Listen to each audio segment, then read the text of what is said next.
Welcome to Chanel the latest.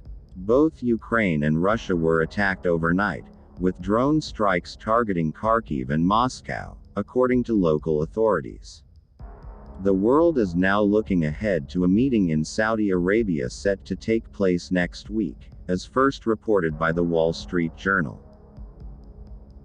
Washington and Europe are reportedly hoping the talks, which exclude Russia, will lead to international backing for peace in Ukraine. A Kremlin spokesperson said Russia will keep an eye on the discussions to evaluate the possibility of a peaceful settlement, but restated the country currently sees no grounds for peace negotiations with Kyiv. Médecins Sans Frontières confirmed it has a partnership with a hospital in the port city of Kherson that was shelled on Tuesday. According to regional officials, the strike killed a doctor and injured 5 medical workers. CNBC has not independently verified the report.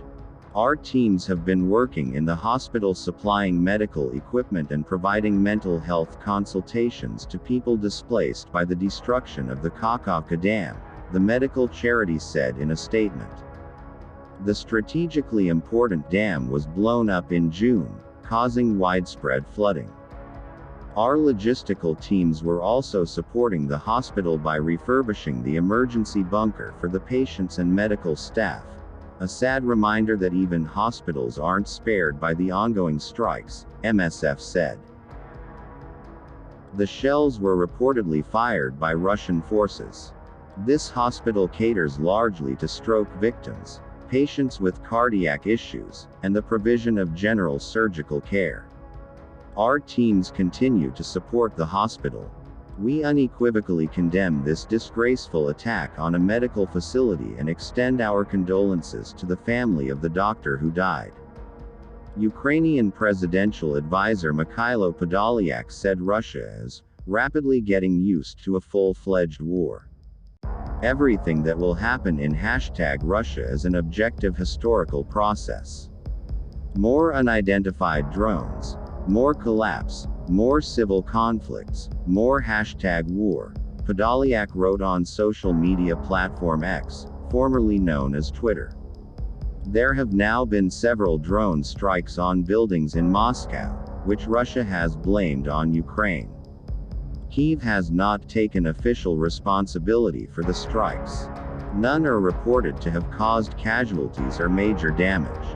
On Tuesday, a drone reportedly hit a skyscraper in Moscow's business district which houses 3 government ministries for a second time, damaging the facade. Russia's defense ministry called it an attempted terrorist attack, and said it had downed 2 other drones. The United States will take the helm of the United Nations Security Council for the month of August, a scheduled presidency that is expected to grapple with the fallout of the Black Sea Grain Initiative. The landmark UN-brokered agricultural initiative between Ukraine and Russia collapsed last month, triggering global food insecurity concerns.